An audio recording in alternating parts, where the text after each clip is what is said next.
This hard disk drive, I think it's faulty. So I'm going to test it, and I'm going to show you how I test my drives. This particular drive is a SATA drive, and I use this SATA dock.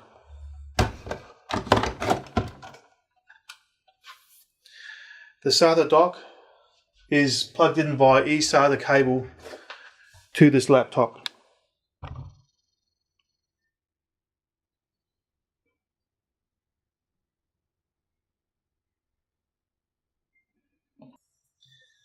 Here I have a choice.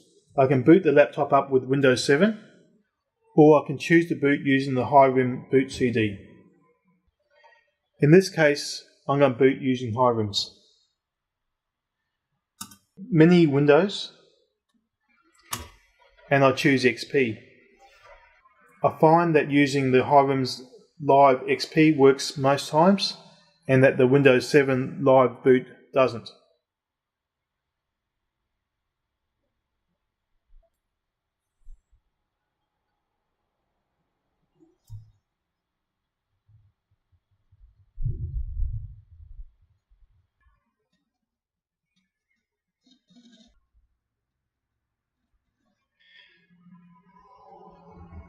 Now, if you can hear that, it sounds like the hard drive's having issues already, and the HiRIMS hasn't started yet.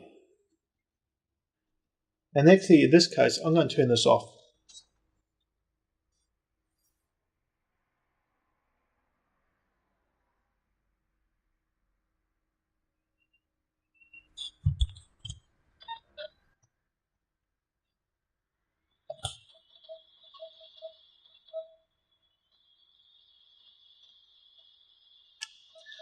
There's my icons. I'll turn the hard drive back on.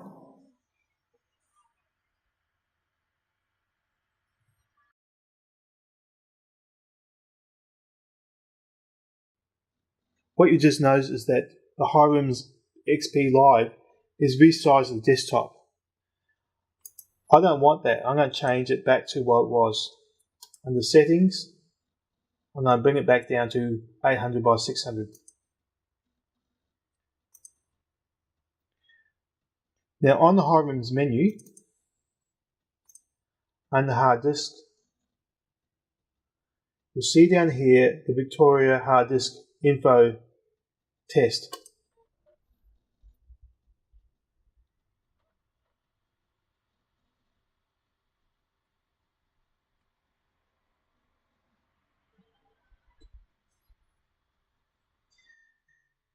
I'll just make this window, move this window to the center. Under the standard, you'll see there it has the hard disk drive. It's actually a 120 gig Seagate, so this is the one here. And then when I go to test, I'll start the test.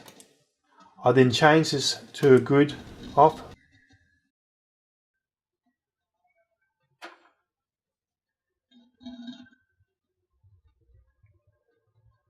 And obviously we're having a few issues with this drive. So this is definitely a bad drive. Because the software comes from a third-party manufacturer, we can't use this for warranty claims. I use the software for testing the drive, and then if the drive is faulty, I will then run the diagnostics tools that come from the manufacturer. In this case, because it's a Seagate drive, I would run the Seagate CTools software, which we can download off their website. I've walked away for a while and come back to it. And as you can see, the drive's not looking too well. So we know straight off, this drive is bad. So you can see from the graph here, it's a mess. Looking at the statistics, the grey are the good reads. As we come down the list, it gets worse and worse.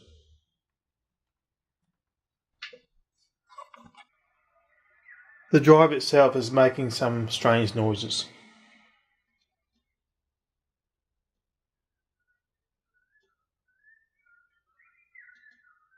So, what am I to do with this drive?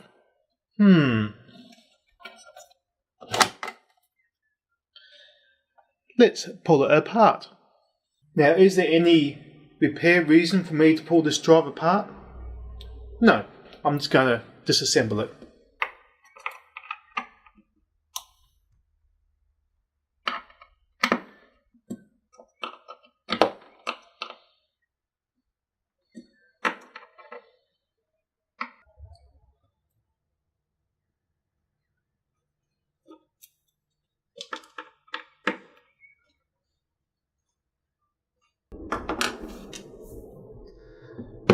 Okay.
And this is what we find inside.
Now, if you can see this on the video, there's actually two platters.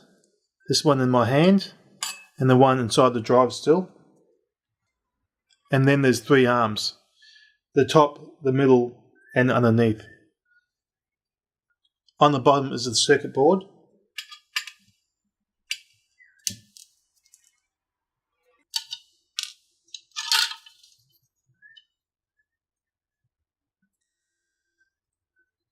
There's the underneath part of the board.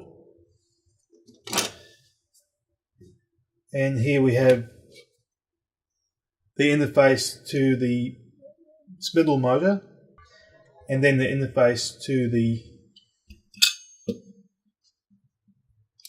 the arm mechanism.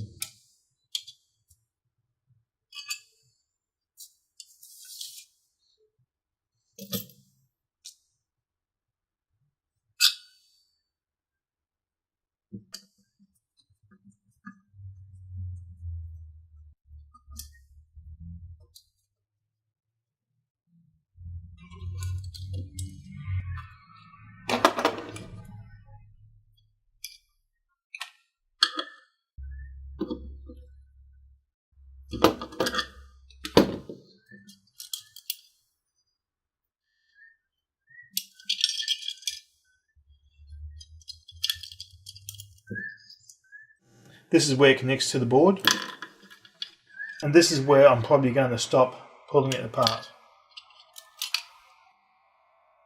I think this drive is broken.